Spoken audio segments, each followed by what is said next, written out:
Hello, this is Memphis Communiversity. Today we are practicing some AP Calculus free response questions. The topic is differential equations. And it looks like we're getting up there in terms of our difficulty when we go from difficulty 1 through 10 in differential equations. We are at difficulty 9. So this free response question will prove to be pretty challenging. This is actually one of the only free response question practice videos in our video series from 1 to 10, where it's going to be exclusively BC topics. Basically, what we're going to do is we're going to be dealing with a logistic differential equation, which is not on the AB exam. On the back, we're going to do Euler's method, which also is not on the AB exam as of 2020.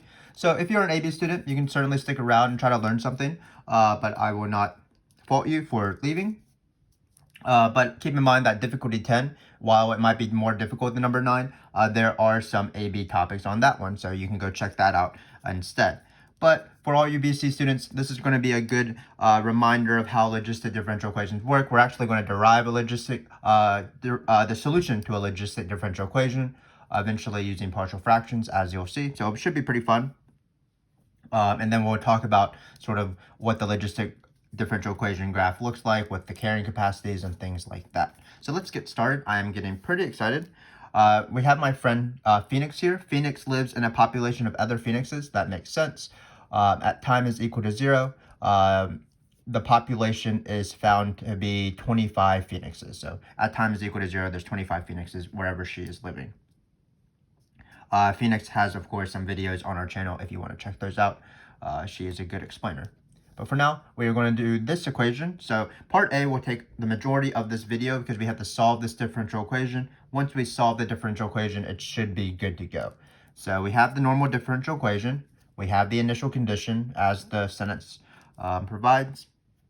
And of course, we're going to use this initial condition to eventually solve for our constant of integration, whether that be plus c or whether we change the plus c to be times a because we have an ln of the dependent variable, in this case p.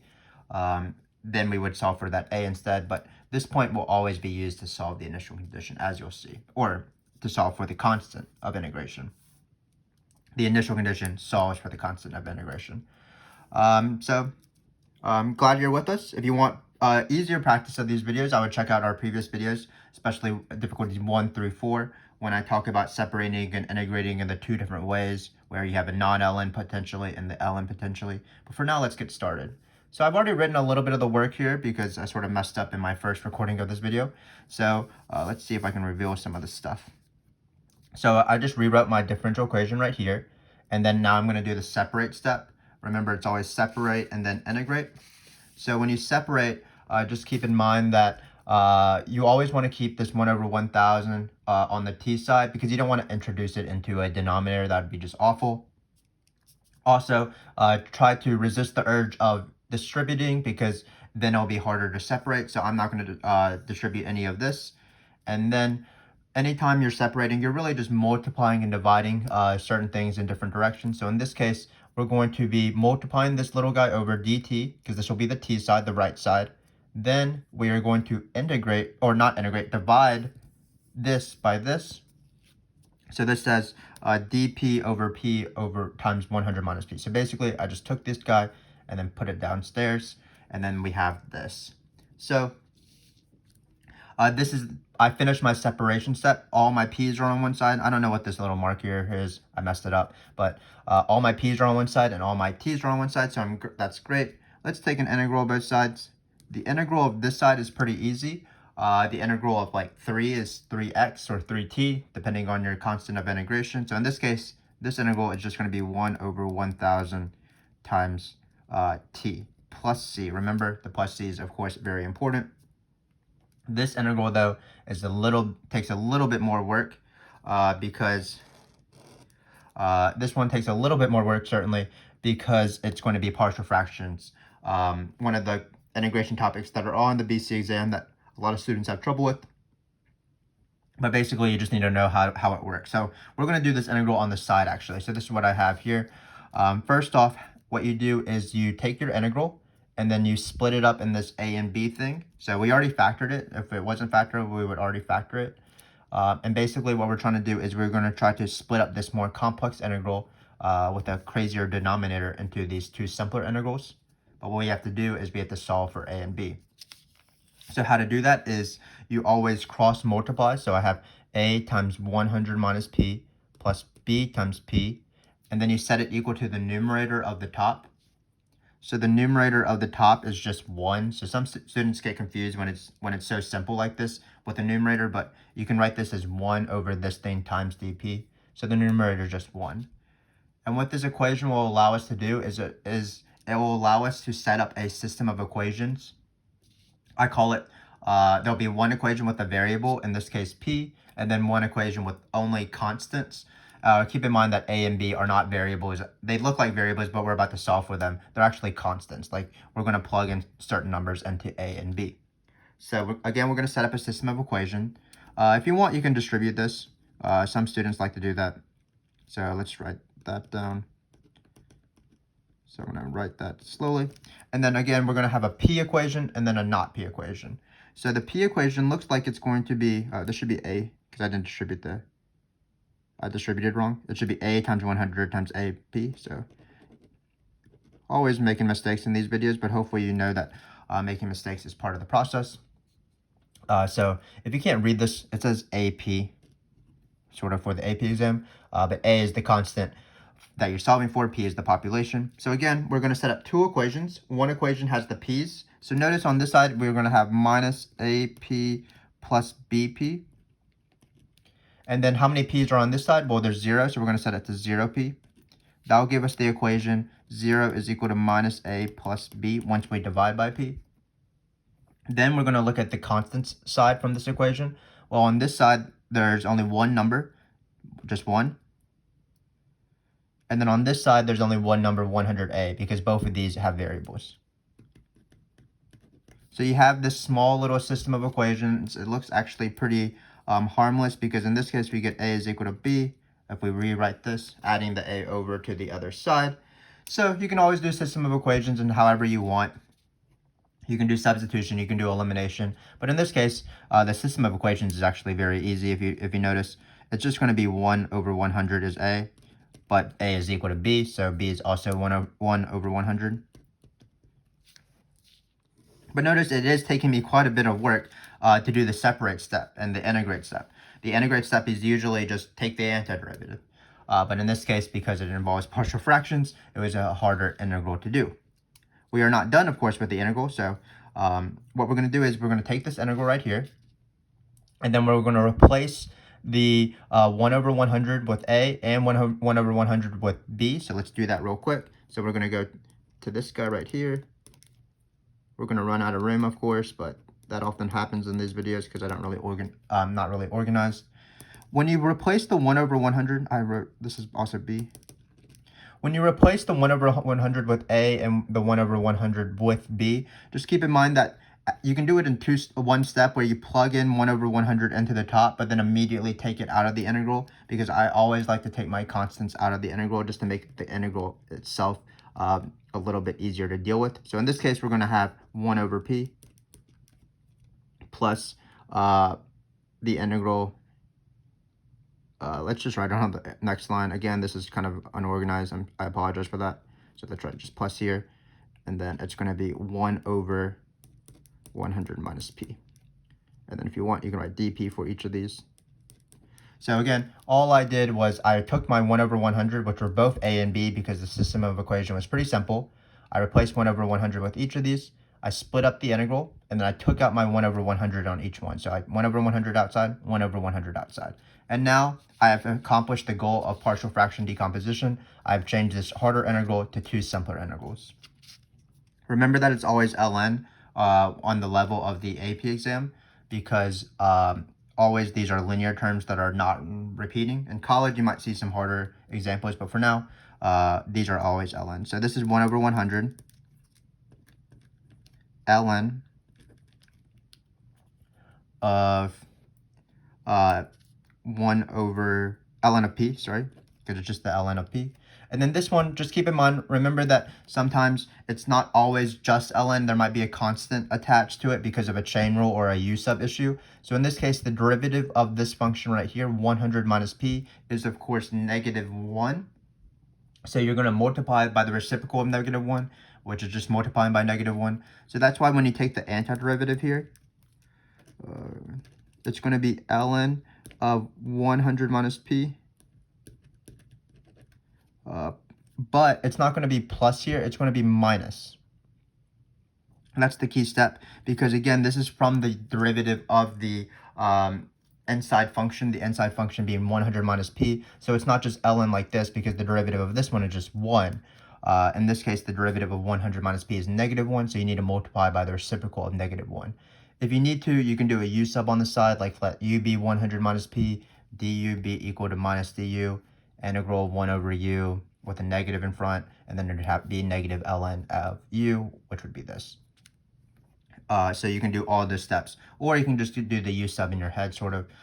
If you have been watching our videos, you know that these sort of questions have appeared before, where it is ln, but when you take the integral of ln, you do need to maybe multiply by a constant. But ln, this negative is actually great, because remember that the subtraction of two ln's is the same thing as the division of a single ln. That's an ln property. So finally, all this work again was to just find this silly little guy, like just to find this one integral. Usually this takes 2 minutes, and this took probably 10 minutes to do this integral. But when we rewrite it, I'm going to write it as 1 over 100. Because the constants are the same, I can combine these subtraction ln's to be a single division ln. So it'll be ln of p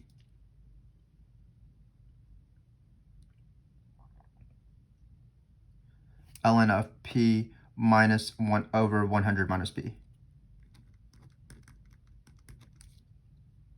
So we're going to get that. Great. So now we are ready. We have done the separate and integrate step. So now we're going to do our traditional changing it to a potentially, because we do have an ln in this case. So this is the ln case. We have several examples of the ln case in our channel, maybe difficulty 3, I believe. Difficulty 4 has one as well.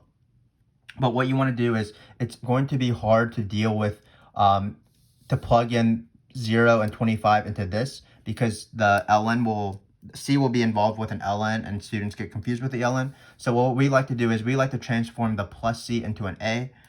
Before you do that, you do need to get rid of the 1 over 100, because I'm going to try to reverse ln's with exponentials, but you only can do that when the ln is isolated. So I'm going to do one small step.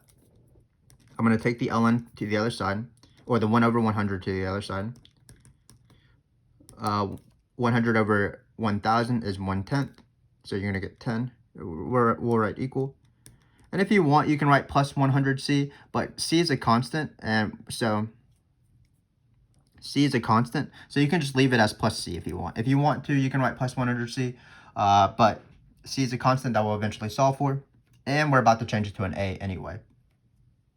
So this is the key step. Remember, if you have ln of something, of the dependent variable, in this case p, sometimes y's, then the next line is immediately, we're going to raise both sides as a power of e. The e and the ln will cancel, so you're only going to be left with this thing right here, p over 1000 minus p equals, then you're going to write an e, because we raise both sides to the e, and then it's going to be this exponent right here, t over 10. Then you'll write plus c, but e to the c, because you can separate them using an exponent rule, will just become, it's also a constant, so we just write it as an a. So this is our step. This is how we've done it quite a bit of times in this video series.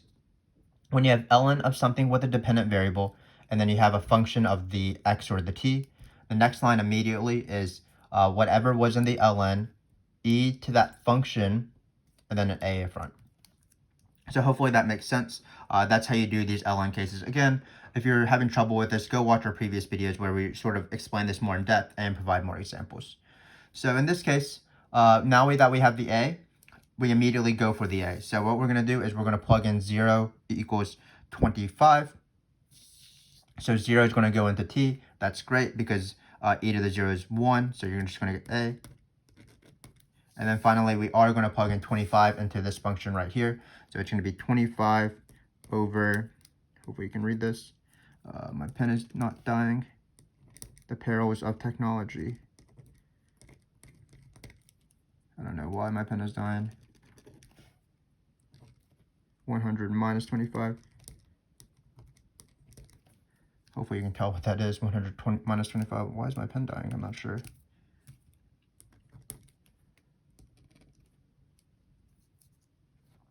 I don't think this color works. Yeah, this color's already dead. So do you see that we're plugging in 0 for t and 25 for p? So it looks like when we do this, 25 over 100 minus 25, well, 100 minus 25 is 75. 25 over 75 is 1/3. So A is going to be 1/3. Great. And we do still have to isolate p, so this is still not a trivial step. I sort of don't have any more room, so I'm going to write on this sheet of paper right here, the sheet of paper that we use to cover up the work. So in this case, what's going to happen is we found the A, and anytime you find the A, what you want to do is you want to replace A with 1/3. So we're going to write P over 100 minus P is equal to 1/3 e to the t over 10. No more plus c's because the plus c became an A when we raised both sides to the e. So now all we have to do is solve for P. Still not trivial. Let's try to bring this 100 minus P to the other side so that we can sort of get rid of these fractions. So it's going to be P is equal to 1/3 e to the t over 10 times 100 minus P. Then I'm going to distribute this guy right here. I'm just going to treat it like a constant because I want this 100 minus P to separate. I don't want them together. They don't like each other. I want them to separate so that I can isolate P's in the end. So you're going to get P is equal to 1/3 e to the t over 10 times 100 minus 1/3 e to the t over 10 times P. So again, all I did was distribute this guy, treated it just like the number 2, did my little rainbow thingy, distributed it inside. Then what I'm going to do is I need to bring all the p's to one side and all the things that don't have p's to the other side.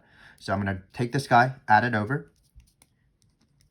So p plus 1/3 e to the 10 over t p equals 1/3 e to the t over 10 times 100. Again, all we're doing is trying to isolate p. So all these steps have been algebra step on these pages. We have one last thing to do. We're going to take out a p. So it's going to be, we're going to take out a p.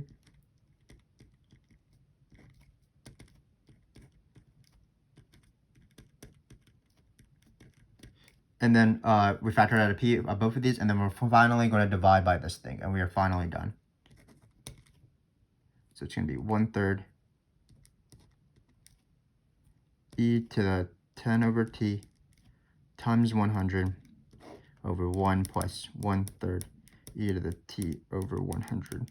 And we are done. This is going to be the solution. So obviously, this is probably the hardest differential equation we have encountered so far. I don't believe that they've ever asked a partial fraction decomposition question in a separate and integrate, but you never know. Theoretically, because both topics are on the AP exam, it is eligible to be asked. Basically, what we did is we just derived sort of the formula for logistic growth. But when I teach logistic growth, usually I just go with the picture of logistic growth, as we'll see on the back, which is just so much easier.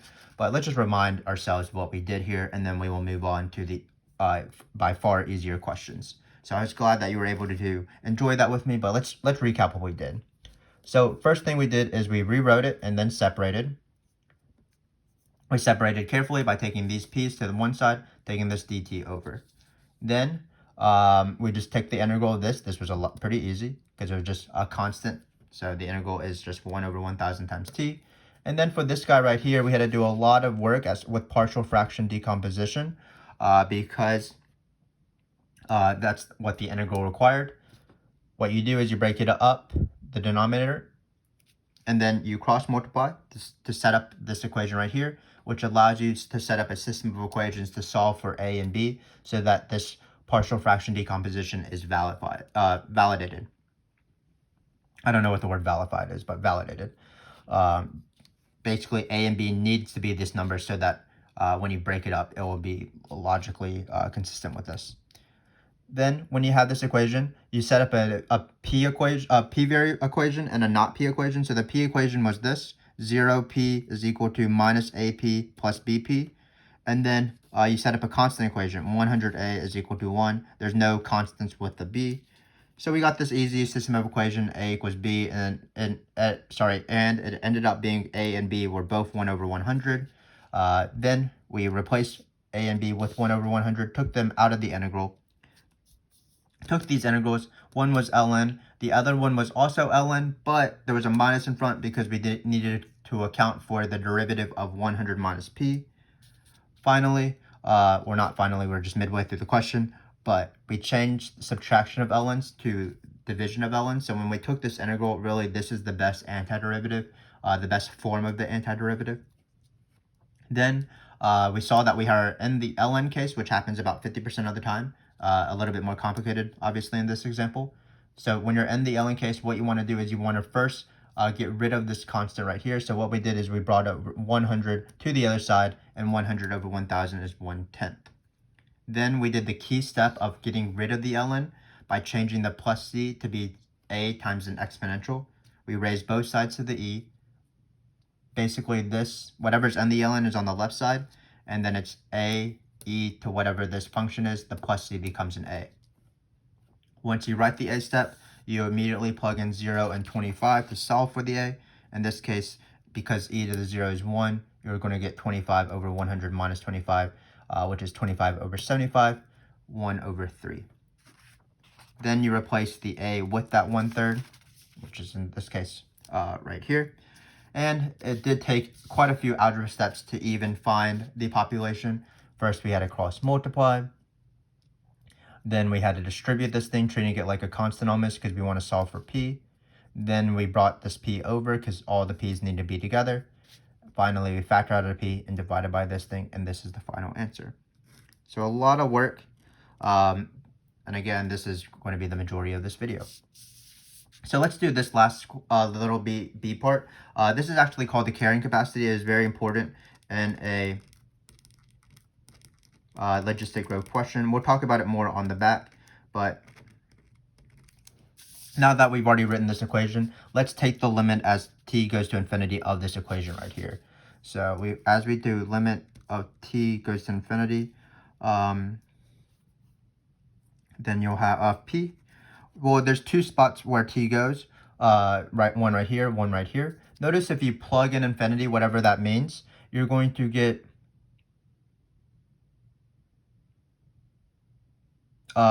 e to the infinity.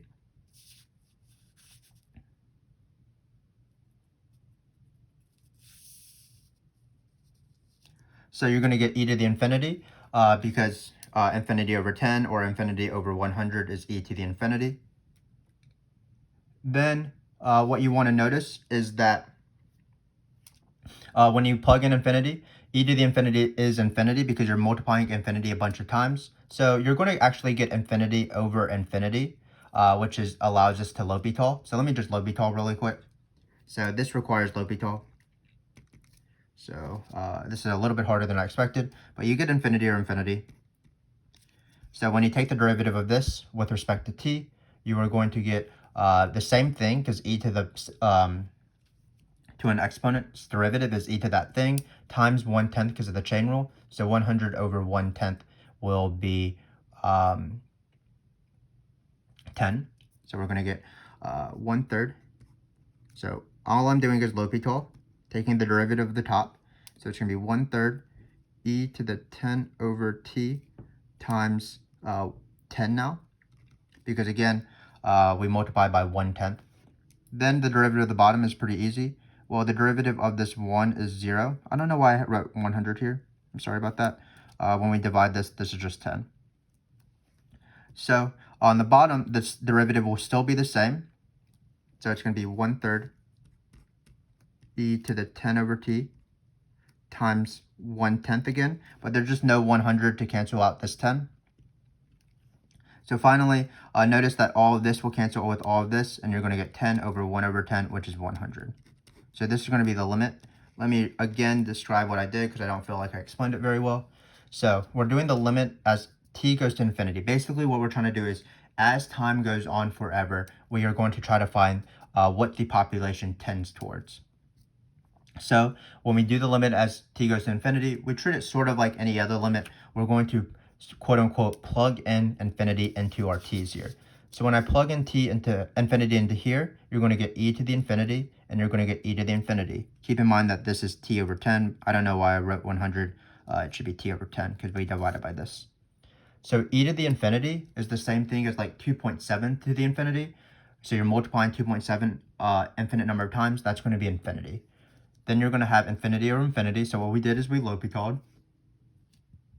The derivative of the top is going to be 1/3 times 100 times the derivative of this. The derivative of e to any thing is e to that thing times the chain rules, which means times the derivative of t over 10, which is 1/10. So that's how the 1/10 and the 100 sort of cancel it out, and you're left with 10. Similarly, the derivative of 1 is 0, so the derivative of the bottom is the same thing. 1/3 e to the 10 over t over 10 times the derivative of the inside function, which is 1/10. And finally, 10 over 1/10 is 100. So that is what is called the carrying capacity of a logistic growth question. That's the limit as t goes to infinity. So what I actually teach my students to find the carrying capacity is you look at the original logistic growth, which is of this form, where dependent variables are in each of these spots. The easiest way by far is to not actually do this limit. It's not actually do any of this work. To find the limit as t goes to infinity, which again is the same thing as the carrying capacity, all you do is you set the parentheses to be equal to 0. So notice if you set the parentheses to be equal to 0, this is 100. The parentheses to be equal to 0, you'll get p is equal to 100. The same carrying capacity as this. So this is how always logistic growth questions work. What I would say is don't do any of this work when it's just like a multiple choice question to find the carrying capacity, which is the same thing as finding the limit as t goes to infinity of the population. What you do is you just set the parentheses to be equal to 0. Hopefully that makes sense. We're going to do it again on the back. But again, this is sort of a beast of a question. Let's go for the back. So in this case, it's another logistic growth question. It just says find the population of, or find the value of the rate of change of the population at the time where population grows most rapidly. So I'm not going to sort of remember what I did in the first question, especially. It was a nice question. I felt like it was a decent challenge to find this population in the end. But I'm going to treat it as its own question because this would help you more on the AP exam. So what you do is remember that the equation is 1 over 1,000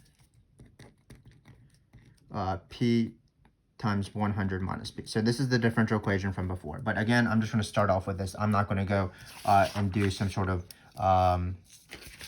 crazy shapes of curves things or taking derivatives or anything like that because that's not required. So when you have this logistic growth differential equation, all you do to find where the population grows most rapidly is you draw the picture of what logistic growth looks like, which I'm about to do. If you want to check this out more in detail, we do have videos on logistic growth, hopefully by the time you watch this video. So again, the first thing you do when you have a logistic growth question is you want to set the thing in the parentheses to be equal to 0. So we're going to get p is equal to 100 in this case. This is called the carrying capacity. So I like to label it like this, 100. The population started at from 0 to 25. At time is equal to 0. The phoenixes, there were 25 phoenixes. So we look at 25. And then what happens is these graphs are S-curves. So the graph always looks like this. And this is the graph. And what happens is that eventually the population tends toward the carrying capacity. Basically, the carrying capacity is a limit on how big the population can grow. So the most important number in any logistic growth question is this carrying capacity. There's a second most important number in the carrying capacity questions and logistic growth questions, which is half the carrying capacity. So I'm going to label that. So in this case, it's going to be 50. So 50, what 50 is it's the inflection point of P. It's also how we found it was it's the halfway up the it's halfway of the carrying capacity, so it's half of the carrying capacity.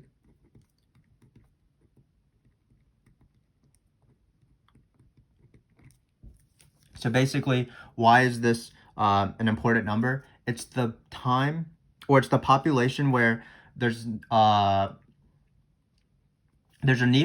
resources for the population to grow fast, and also there's enough of the population for the population to increase quite rapidly. So this inflection point is very important because it is where the population grows the most rapidly. So when you're saying find the value of the population at the time P grows most rapidly, when does this occur? This occurs at the carrying capacity, half of the carrying capacity, at this number 50. It answers also all the shapes of curves rules. So for example, notice that from here to here, because it's the inflection point, the population goes from concave up to concave down. So anytime you have any sort of shapes of curves questions, when is this function derivative is positive? When is this function's second derivative is positive? This picture tells you all the answers. The second derivative is positive from population 25 to 50. The second derivative is negative, concave down, when the population is between 50 and 100. It's increasing all the way from population 25 to 100, and the population again grows most rapidly at this 50. So again, as a recap, whenever you see a logistic growth differential equation question, what you want to immediately do is you want to find the carrying capacity, and then you want to find half the carrying capacity. And just think in your mind, do they want me to find the limit of the population? That's the carrying capacity. Or are they talking about where is the population growing the most rapidly? That is half the carrying capacity. But keep in mind that in this case, the answer is not 50. What they want us to do is find the value of the derivative at 50. So all we're going to do is plug in 50. So we have 1 over 1,000, 50 times 100 minus 50. Shouldn't be too bad. Looks like we're going to get 50 times 50 over 1,000. Looks like two of these zeros are going to cancel out. And then we're going to get 25 over 10. And 25 over 10 is 5 halves. So again, logistic growth questions, whilst this might seem intimidating, are actually pretty easy if you can draw this S-curve. And the important features of this S-curve are that the population tends toward the carrying capacity, which you find by setting the parentheses to be equal to 0. It's where the derivative, it's the other time other than the initial time, where the population has 0, the derivative is 0 because it's sort of plateaued. So again, the carrying capacity you find by setting the parentheses to be equal to 0. Half the carrying capacity you find by dividing the carrying capacity divided by 2. That's the inflection point. That's where the population grows most rapidly. So hopefully that all made sense. This question is very quick. You set the thing in the parentheses to be equal to 0. You get 100. Then you divide by 2. That's half the carrying capacity. Then you plug in 50 into this. It is much easier than, for example, deriving a formula for the population deriving a formula for the population of all this, and then taking a derivative and trying to see where it's positive or negative or something like that. That'd be way too much work. And we've already done a lot of work. So let's do this last question. It is Euler's method. It is pretty easy. Let's end on a high note, because I think I've been struggling a little bit in my explanations of this video. Forgive me. Hopefully it has still been pretty useful. So Euler's method, remember, it's the previous, we can write p's in this case, so it's the previous p equals I'm still struggling. So Euler's method, let's try again. It's the new p equals the old p plus the step size. And then you plug in the old p and the new p, old p and the old t into the differential equation, or the slope. So old t and p in slope, which in this case will be the original differential equation that we've been rewriting.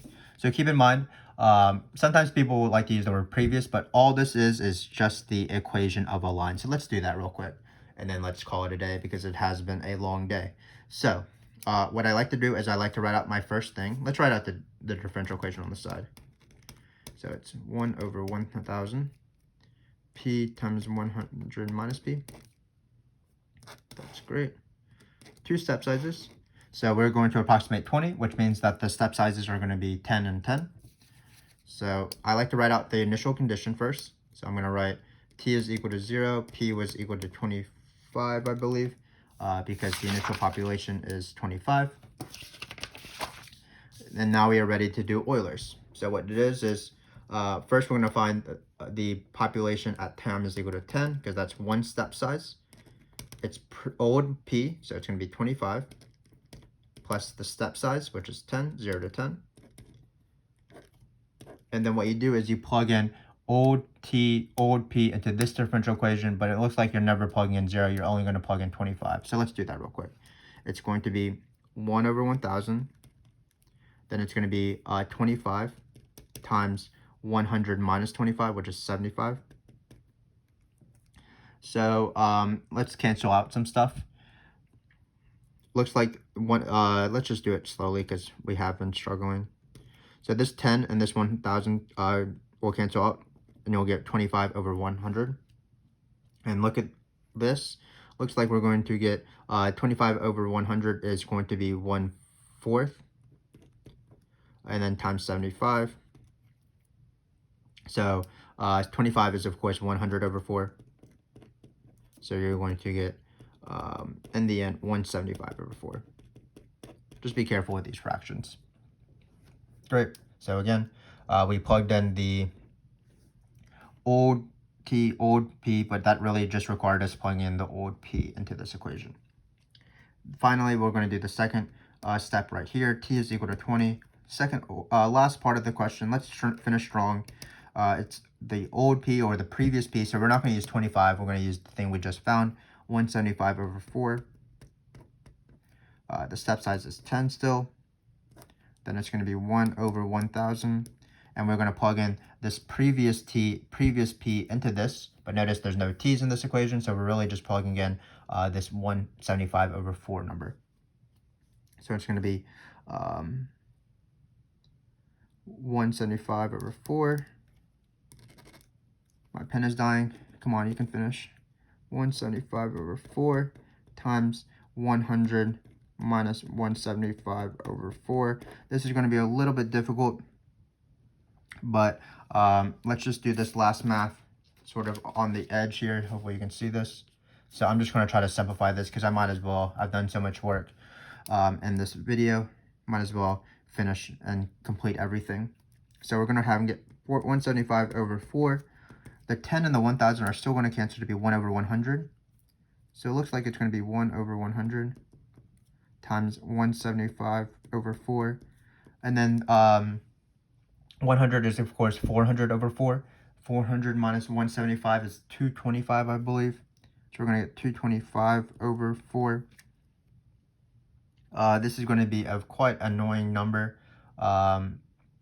Let's just try to combine these as common denominators, and we might not reduce it. So it looks like we just need to multiply this one by 400. So it's going to be 400 times 175 plus 175 times 225 all over 4 times 100 times 4. This is going to be the common denominator, 1,600. We are going to get 175 over, I'm just taking out a 175, so it's 400 plus 225, which is 625 over 1,600. And if you want, you can divide by 25 here, but I don't really feel the need to. Should we divide by 25? We might as well, right? So I'm going to slowly lift this up more. So if you divide this by 25, well, 25 goes into 100, of course, 4 times. And so it will be 4 times 16. So 4 times 16, 16, 32, 64. And then if you divide this by 25, well, 175 divided by 25 is 7 times 625. So this is going to be the answer that I'm going to keep. And then I'm going to stop because this is getting quite ridiculous. So even this last Euler's method was kind of hard just because the numbers, I didn't really prepare for the numbers when we got this fraction here. But let me just remind you how Euler's works. And then we'll recap the free response question and this video because it has been one of our longest videos ever in this free response question playlist. But that's because this has been quite difficult. So even in this Euler's method, what you do is you start off with the initial. Then what you do is you use this formula, which is basically just the line. So you take the previous y plus the step size, in this case 10, because we're going 10 and then 20. Then you plug in the previous x or t and the previous p and plug it into here. That required just plugging in the p because there's no t's there. So it's just 25 times 75 over 10 over 100. Those canceled out. 25 plus 1/4, because it's 1 over 4 times 75. So it's going to be 175 over 4. Then we did it again. And unfortunately, it was pretty complicated. You can probably just stop here, or it would probably be calculator or something like that. But it's previous y plus step size, plug in old t, old p into this. So this has been quite a bit of a journey. I applaud you for making it this far. This has been a very difficult free response question. It is difficult number 9. The first question required to partial fractions, where we had to be careful and we had to keep going. This was the ln case. We had to change the plus c to an a. We had to do even a bunch of work once we found the a to solve for this population. This is how hard logistic growth is usually. Then to find the carrying capacity, the limit is just the carrying capacity, which is going to be the number 100, because you set the parentheses to be equal to 0. Remember that half the carrying capacity also has quite a bit of significance. It's where the population grows the most rapidly. And finally, we have this Euler's method. So I again applaud you for joining me on this journey. This has been quite a lengthy journey. Hopefully this was useful. Just to keep in mind, this is the process of partial fractions. This is how you change the ln plus c to an a and make it easier to solve. Remember that carrying capacity and half the carrying capacity is the only two numbers that are important in logistic growth. And then this is how you do Euler's method. So thanks again for joining me. I will be back for difficulty number 10. And if you're again ready for a challenge, I will see you then. Thanks again for your support, and I will see you later.